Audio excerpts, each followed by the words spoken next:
Résumé du livre, Coaching d'équipe d'Alain Cardon. Thématique principale. Le livre explore comment accompagner efficacement les équipes dans leur développement pour atteindre des résultats collectifs ambitieux. Alain Cardon met l'accent sur l'importance de la cohésion, des dynamiques relationnelles et de la responsabilité collective. Points clés abordés dans le livre. 1. Comprendre la dynamique des équipes. Chaque équipe a sa propre culture, ses mécanismes de communication et ses blocages. Le rôle du coach est de comprendre ces aspects pour favoriser des interactions positives. 2. Passer de l'individuel au collectif. La performance collective dépend de la capacité de chaque membre à contribuer au groupe tout en s'alignant sur des objectifs communs. Il faut dépasser les enjeux individuels pour créer intelligence collective. 3. Le rôle du coach d'équipe. Ou faciliter les échanges sans prendre parti. Ou rendre l'équipe autonome dans sa prise de décision. Ou développer la confiance et l'écoute mutuelle au sein du groupe. 4. Les leviers de performance. Ou clarifier les objectifs communs. Ou identifier les forces et faiblesses de l'équipe. Ou gérer les conflits de manière constructive.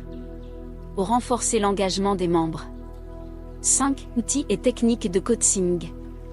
Alain Cardon propose des méthodes pratiques comme l'écoute active, le feedback constructif, les sessions de brainstorming et les jeux de rôle pour renforcer la collaboration.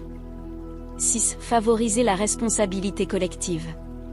L'équipe doit être capable de s'autoréguler, de gérer les tensions et d'évaluer ses propres performances.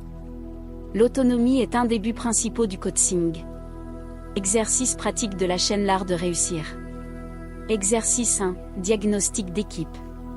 Objectif, comprendre la dynamique actuelle d'une équipe. Étape 1. Prenez un groupe, famille, collègues, amis, et identifiez. Les forces principales. Les principaux défis ou conflits. 2. Réalisez une séance de questions ouvertes. Quelles sont nos réussites collectives? Quels blocages rencontrons-nous? 3. Notez les réponses et faites un feedback. Exercice 2. Création d'objectifs collectifs. Objectif, aligner les membres d'une équipe sur des objectifs communs. Étape 1. Organiser une session de brainstorming. 2. Prioriser ensemble les objectifs en fonction de leur importance. Je vous demande d'élaborer un plan d'action précis avec des rôles pour chaque membre. Exercice 3. Jeu de rôle sur la gestion des conflits. Objectif, apprendre à gérer des tensions dans une équipe.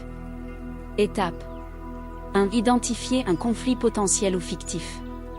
2. Désigner des rôles à chaque participant, médiateur, deux parties en désaccord, observateur. 3. Mettez en pratique une résolution avec des règles précises, écoute active, reformulation des besoins, recherche d'un compromis.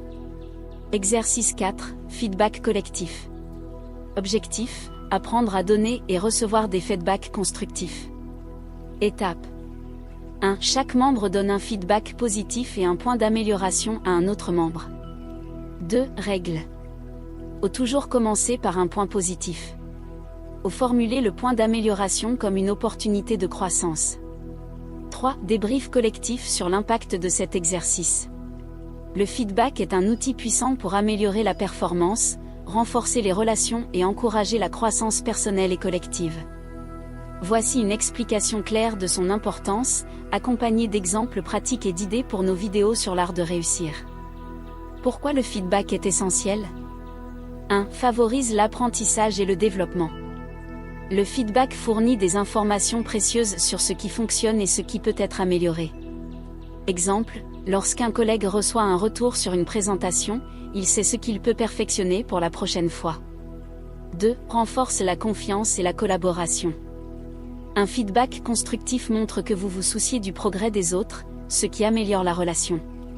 Exemple, dire à un collègue « Tu as vraiment bien géré cette situation difficile », renforce l'estime de soi et la cohésion.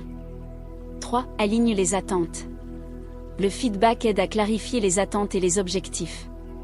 Exemple, si un employé ne répond pas aux attentes, un feedback précis peut l'aider à ajuster son travail. 4. Encourage l'amélioration continue. Les équipes et les individus peuvent identifier des pistes de progression grâce à un feedback régulier. Exemple, une réunion hebdomadaire de feedback permet d'améliorer les processus de travail. Caractéristiques d'un bon feedback. 1. Spécifique et clair. Pour éviter les généralités comme « tu fais du bon travail ». Privilégié, j'ai trouvé que ton rapport était très structuré, surtout dans la partie analyse des données. 2. Orienté vers l'amélioration. Au parler des actions plutôt que des personnes, cette méthode pourrait être plus efficace, plutôt que « tu es inefficace ». 3. Équilibré. Au mentionner à la fois les points forts et les aspects à améliorer pour maintenir la motivation. Au exemple, tu as bien géré le timing de la présentation, mais tu pourrais ajouter plus d'exemples concrets. 4. Temporellement adapté. Au donner du feedback dès que possible pour qu'il soit pertinent et impactant. 5. Constructif et bienveillant. Au utiliser un ton positif pour que le feedback soit reçu comme une opportunité et non comme une critique. Exemple pratique pour nos vidéos. 1. Le sandwich de feedback. Structurez votre feedback en 3 étapes. 1. Un point positif, j'ai adoré ton introduction qui captait bien l'attention. 2. Un point d'amélioration, cependant, tu pourrais réduire la durée de ton explication pour garder l'audience attentive. 3. Un encouragement final, je suis sûr que tu feras encore mieux la prochaine fois.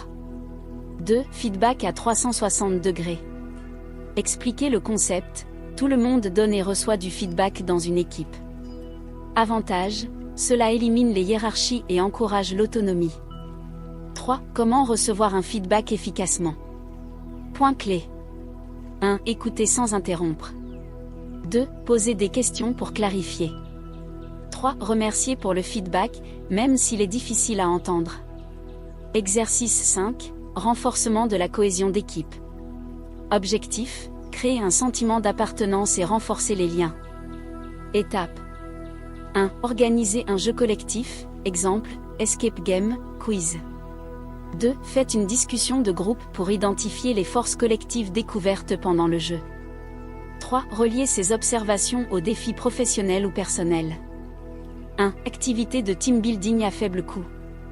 Jeu de rôle ou scénario fictif, chaque membre joue un rôle dans une situation donnée, exemple, résoudre un problème ensemble, simuler une réunion difficile. Cela aide à développer la communication et la collaboration.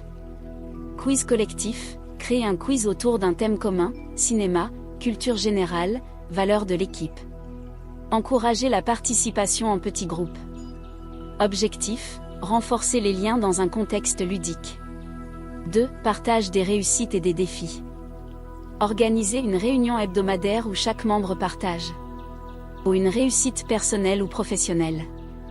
Ou un défi rencontré récemment. Encourager les autres à donner des idées pour résoudre les défis. Objectif, cultiver une atmosphère d'entraide et d'empathie. 3. Pause café virtuelle ou physique.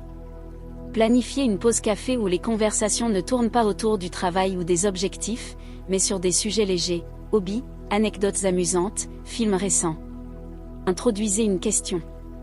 Vous avez été inspiré par cette vidéo, veuillez l'aimer, puis vous abonner à la chaîne L'Art de Réussir pour ne rater aucune de nos prochaines vidéos à paraître.